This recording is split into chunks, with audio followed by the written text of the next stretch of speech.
For me, most of the problem is keyboard warriors because I find in person people see a human being. Right. They're looking at you, and even if they disagree, they'll have a conversation, they'll hear you. They can't run away, whereas on Twitter, they'll say something, then that's it, they're gone. I'm trying to pave a path for South Asians. I'm trying to make it so the next person doesn't have to fight as hard as I fought in some of these rooms. And every once in a while, I'll get a South Asian person, a Punjabi person being like, sell out, you do nothing for us, you do nothing for our community. Like, it's actually the hate from our own community that bothers me the most.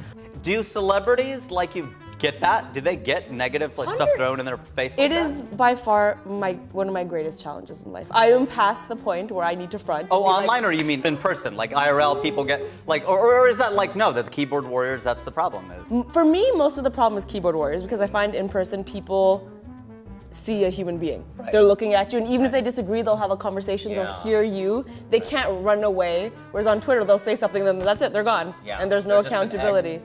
But it is tough. The online stuff, people's opinions constantly being judged. I think I went through a period of time where I fronted for a while and I was like, I have thick skin, it doesn't bother me. And then I turned 30 and I was like, I think my feelings are hurt. Wouldn't they have to be?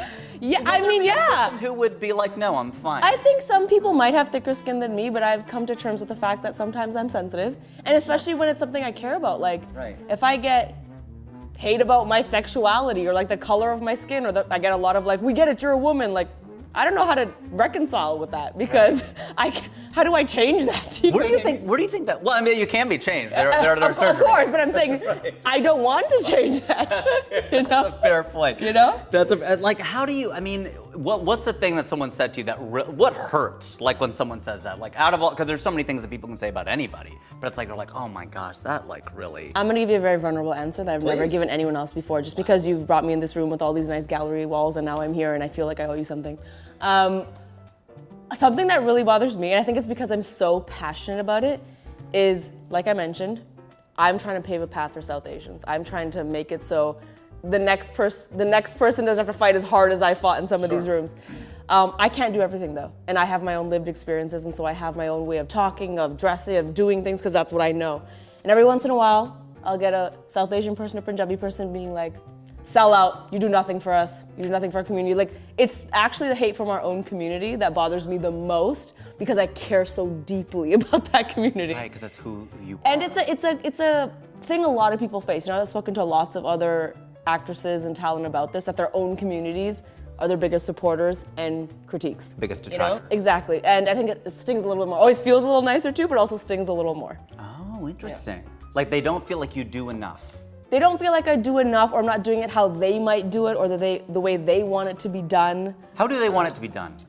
I think in a way that aligns with their upbringing, right? I think one of the hard parts of being a minority is that inevitably you're representing so many people. Like there's over 1 billion Desis. Which is why a friend of mine always says, let's stop calling ourselves minorities. Exactly. Because we're not the minority. But my experience growing up is gonna be still different from yours because we're still individuals, right? So when I'm making my YouTube videos and I'm talking about how my parents raised me and the things they might say to me and how strict they were, I'm just talking about my experience. Right. But I'll get a comment being like, stop portraying Indian parents like that. Mine are nothing like that. And that's where I'm like, it doesn't mean that mine aren't though, so it's tough when you're representing so many people. And it's also tough when there's so many causes in the world. I think one of the tough things today is that everyone's really passionate about causes, whether it's, the very important farmer protest, whether it's like women's education, whether it's about X, Y, Z. I'm still one person, I can't solve everything, and I think people, when there's only a few of people that look like you in the spotlight, you are kind of pressured to solve everything. Sure. Do you think that'll change? Absolutely not. I love the optimism. Absolutely That's great. not. Should it change? Or is there a point to that? Realistically, I don't think it will. And part of my healing process has been understanding where that person is coming from. Wow. They are so frustrated because there is no one talking about the thing they care about, and I'm the closest person that could talk about it, and I'm not doing it as well as they could do it. So I have to understand where their frustration comes from. They've got like an all lives matter point. You know what I mean? My cause matters too. I'm a firm believer that everyone has a chip on their shoulder and it's beautiful and it is specific to them.